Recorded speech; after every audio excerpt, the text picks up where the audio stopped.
Hey there, I'm Josh Palma and I'm hanging out at the Mastercraft factory. I'm about to take out this X-Star on the Tennessee River and show you how to surf without the aid of the rope. So how do you go about dropping the handle? So before we cover that, I just want to really divide the activity of surfing into two phases. So the first would just be riding, which we covered in a previous video. So getting up on the board, just kind of getting comfortable with your balance, edging around with the rope, and just kind of gaining your composure and getting some comfort out there.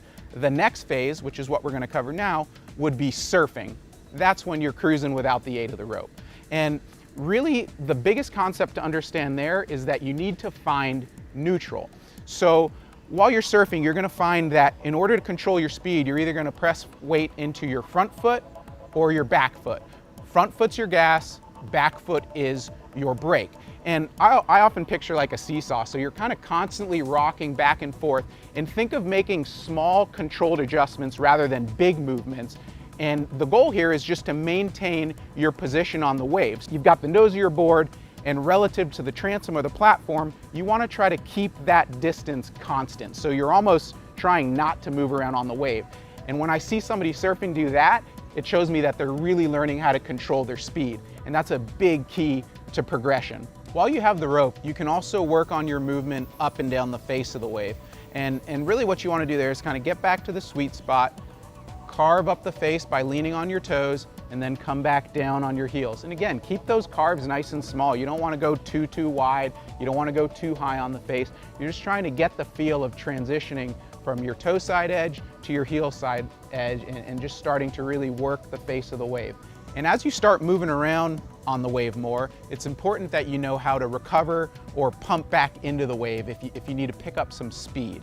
And the simplest way to do that is I'm left foot forward. If I'm surfing front side, again, facing the wave. If I start drifting back too much and I want to get back to what I call the sweet spot or home base, just push, don't break at the waist, just push your chest out over your toes a little bit so that you're engaging that toe side rail, and lean over your front foot. The combination of those two things alone, like it doesn't take a lot of body movement, you can be very efficient when you learn this, will just shoot you straight back up into the sweet spot. There are times when that simple move isn't quite enough in terms of building up speed again. So that's where pumping comes in. It's a little bit more of an advanced technique, but it is something you can learn with practice. I liken it to an ollie on a wakeboard. It's just kind of a finesse move that takes some repetitions, but you can for sure pick it up. And what I'd say is think about just off-weighting the board. So it's almost like you're doing a small little ollie and then pressing into your front foot. And if you combine that movement with a little bit of a heel-toe carve, like you'd see an ocean surfer do when they're trying to pump in to do a big frontside air or something. When you can combine those two elements, you're going to be very efficient, and you can be all the way at the back of the wave and easily recover. A nice drill to work on that recovery and kind of your pumping technique is to get a rope length where you're pretty much all the way at the back of the wave, like right where that curl's crashing over the tail of your board, and drift all the way back intentionally, and then work on basically creating slack in the rope. So that means you're generating more speed and you're able to kind of pump back into the sweet spot. And don't just do it once or twice, like get a few good repetitions there, because this is just a very feel-oriented move, and it'll just take you a little time to get a sense of which body movements and thoughts work best for you to efficiently recover back into the sweet spot.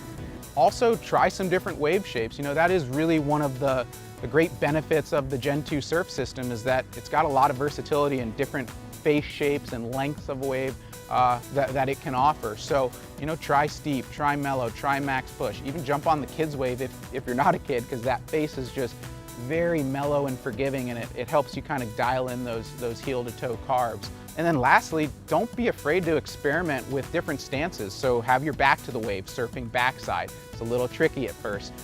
Try to get up switch. All those things are important to kind of, just gaining all the tools that you need to be really controlled surfing behind the boat. If you have any other questions, please feel free to DM us on any of our social platforms. And thank you very much for being part of the Mastercraft family.